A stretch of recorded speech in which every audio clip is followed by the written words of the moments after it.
एक बार देवर्षि नारद जी नारायण नारायण का जाप करते हुए अंतरिक्ष मार्ग से यमलोक की ओर प्रस्थान करते हैं। यमलोक में यमराज अपने विशाल सिंहासन पर विराजमान होते हैं और उनके पास चित्रगुप्त बैठे होते हैं, जो तीनों लोकों के प्राणियों के कर्मों का लेखा जोखा रखने वाले हैं। नारद जी को यमलोक में आता देख यमराज अपने स्थान से उठकर देवर्षि नारद का स्वागत करते हैं और कहते हैं, हे देवर्षि, आपके आगमन से यमपुरी धन्य हो गई है। आपका यहाँ आना निश्चित रूप से किसी महत्वपूर्ण कारण से हुआ होगा। कृपया हमें बताएं कि आपके इस आगमन का प्रयोजन क्या है। नारद जी हंसते हुए कहते हैं, हे यमराज, आपको मेरा प्रणाम। आज मैं एक महत्वपूर्ण प्रश्न लेकर आपके पास आया हूँ। आप मृत्यु और न्याय के देवता हैं। संसार के सभी प्राणियों के पाप पुण्य का लेखा जोखा आपके पास रहता है। मैं आपसे एक जिज्ञासा का समाधान चाहता हूँ। यमराज ने नम्रता से उत्तर दिया, हे देवर्षि, आपकी सभी जिज्ञासाओं का समाधान अवश्य होगा। कृपया आप अपना प्रश्न पूछें।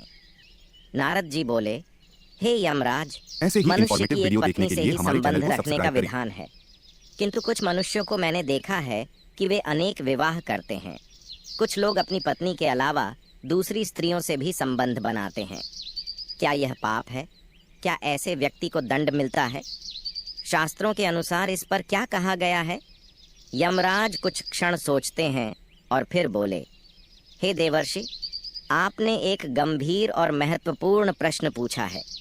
इस विषय में शास्त्रों में स्पष्ट निर्देश दिए गए हैं, परंतु इसका उत्तर देने से पहले मैं आपको एक प्राचीन कथा सुनाता हूँ, जिससे आपको सभी उत्तर प्राप्त होंगे। प्राचीन काल में मध्य भारत के एक राज्य में एक अत्यंत गुणवान और न्यायप्रिय राजा धर्मपाल राज्य करते थे। राजा धर्मपाल के राज्य में हर ओर सुख शांति का वास था। प्रजा अपने राजा से अत्यंत प्रेम करती थी, क्योंकि राजा सदा न्याय करते थे और सभी का ध्यान रखते थे। धर्मपाल की रानी सुकन्या थीं, जो अत्यंत सुंदर, धर्मपरायण और पतिव्रता थीं। दोनों का विवाह वर्षों पूर्व हुआ था, परंतु उनके घर में कोई संतान नहीं थी।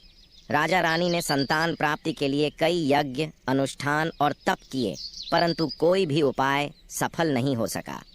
राजा धर्मपाल और रानी सुकन्या इस बात से बहुत दुखी रहते थे। संतान की अनुपस्थिति उनके जीवन में एक बड़ी कमी थी और प्रजा भी इस बात से दुखी रहती थी कि राज्य का उत्तराधिकारी कौन होगा। समय बीतता गया और एक दिन प्रजा ने राजा के पास जाकर उनसे निवेदन किया कि वह दूसरी शादी कर लें, ताकि उन्हें संतान प्राप्त हो सके। पहले तो राजा ने इस विचार को ठुकरा दिया, क्योंकि वह अपनी रानी से अत्यधिक प्रेम करते थे और दूसरी शादी करना उनके आदर्शों के विरुद्ध था। राजा धर्मपाल एक आदर्श पति थे और शास्त्रों का पालन करते थे।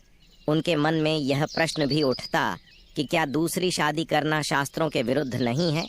क्या वह पाप के भागीदार बनेंगे? रानी सुकन्या ने भी अपनी प्रजा के दुख को देखा और वह भी इस निर्णय से सहमत हो गईं कि राजा को दूसरी शादी करनी चाहिए। एक दिन रानी ने खुद ही राजा से यह बात की और कहा, स्वामी, मैं जानती हूँ कि आप मुझसे अत्यधिक प्रेम करते हैं, परंतु राज्य और प्रजा के भविष्य के लिए आपको दूसरी शादी करनी चाहिए। राजा ने रानी की बात सुनी, परंतु उनका मन अब भी विचलित था।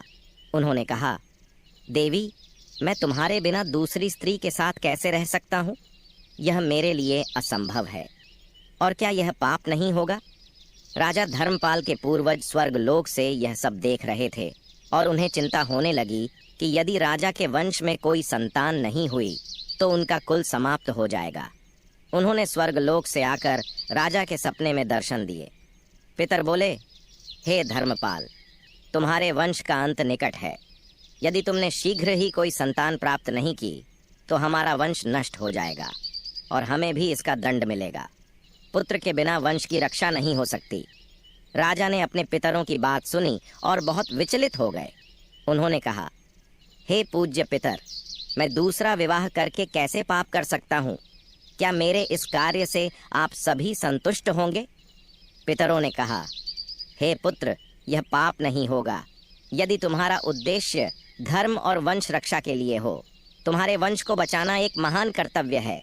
शास्त्रों में संतान प्राप्ति के लिए दूसरा विवाह करने का विधान है जब संतान उत्पन्न करने की प्राथमिक आवश्यकता हो। फिर एक दिन यमराज स्वयं एक साधु का रूप धारण करके राजा के दरबार में आए। साधु के रूप में यमराज ने राजा से कहा, हे राजन, पुत्र प्राप्ति के लिए तुम संकोच मत करो। दूसरा विवाह करना धर्म संगत है यदि उसका उद्देश्य वंश की रक्षा और प्रजा का कल्याण हो। तुम एक श्रेष्ठ राजा हो और तुम्हारी संतानों से यह राज्य फलता फूलता रहेगा। राजा ने साधु की बातों को सुना और अंततः उन्होंने दूसरा विवाह करने का निर्णय लिया। राजा ने दूसरी शादी की और कुछ समय बाद उनके घर में एक सुंदर पुत्र का जन्म हुआ।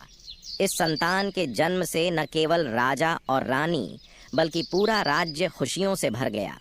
उनके पितरों की आत्मा को भी शांति मिली और उनके वंश की रक्षा हो सकी।